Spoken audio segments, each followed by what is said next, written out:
Bienvenue dans cette capsule questions-réponses où je prends le temps de répondre à vos questions que vous avez posées sur les différentes vidéos de cette chaîne.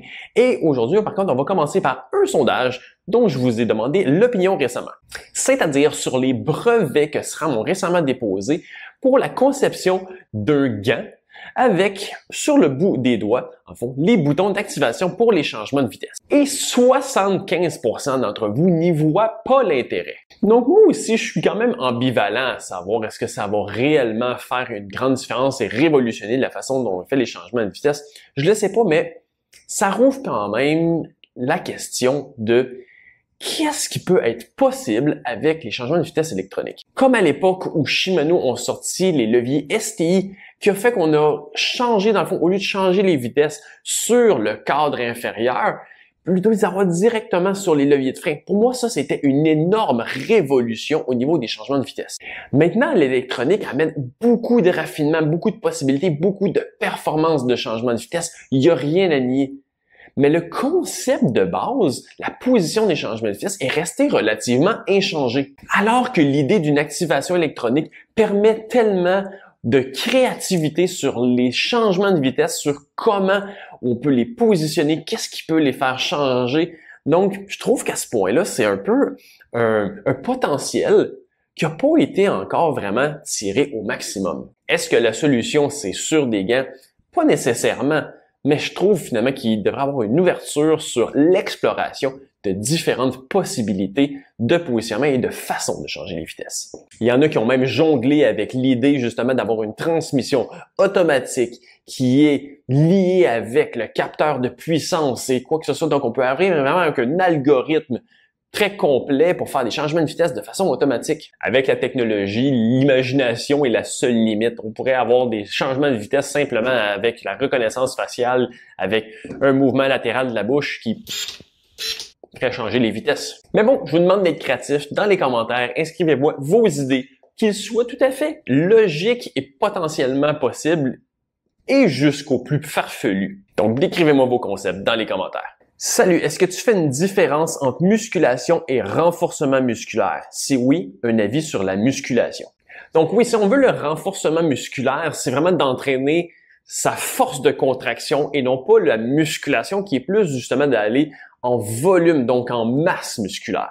Donc évidemment, dans un sens, c'est toujours la force musculaire, donc le renforcement qui est à prioriser. Par contre, même si bien des cyclistes ont un peu un dédain de l'idée d'avoir une masse musculaire plus grande qui pourrait potentiellement nuire aux performances selon eux en raison du poids supplémentaire à traîner, surtout au niveau du haut du corps, la réalité c'est que d'un point de vue santé, c'est définitivement mieux. Parce que oui, le travail de renforcement et de la force des muscles va permettre beaucoup de réduire la chance de blessure. Par contre, si une blessure vient, on a besoin de repos, de réhabilitation, c'est un accident, avoir une masse musculaire va permettre justement d'avoir une réhabilitation qui est plus rapide parce que dès qu'il y a une réhabilitation, il y a une perte de masse musculaire. Et si au départ, elle n'est déjà pas présente, ben rapidement, même si la force musculaire était là, on se ramasse finalement un peu avec un handicap par rapport à notre réhabilitation. Donc non, le physique du coureur professionnel typique, mince et menu, est peut-être bon pour la performance pour le vélo à court terme, mais non, c'est pas nécessairement le meilleur typique corps pour la santé à long terme. Je fais de la route avec des pédales plates, j'ai pas mal de passages urbains avec des arrêts, etc. Mais j'ai des problèmes d'engourdissement quand j'appuie un peu plus fort sur les pédales. Est-ce que des pédales plus larges et des chaussures plus rigides, qui est compliqué à trouver, ça pourrait être suffisant pour régler le problème?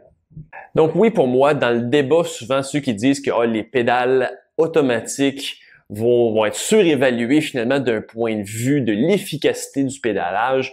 Pour moi, un des plus gros aspects avec les pédales automatiques, c'est les chaussures de vélo spécifiques au point de vue du confort. Parce qu'étant donné que la semelle est complètement rigide, l'appui est sur tout le pied, contrairement à une chaussure de course à pied ou une chaussure de tous les jours qui va être flexible, qui quand on s'appuie sur une largeur de pédale qui va être plus restreinte, va créer beaucoup de déformation au niveau du pneu et beaucoup de pression, souvent dans l'arche, qui est une zone qui peut être beaucoup plus sensible. Donc oui, les inconforts au niveau du pied et les engourdissements ont un potentiel beaucoup plus grand quand on n'est pas avec des pédales automatiques. Et là, c'est sûr que d'avoir une pédale avec une plateforme plus grande, oui, peut aider. Et aussi pour la chaussure, mais là, c'est d'avoir la balance parce qu'évidemment, on peut avoir des chaussures comme en vélo de montagne qui sont faits pour des pédales à plateforme, qui ont quand même une semelle, dans le fond, tout de même rigide.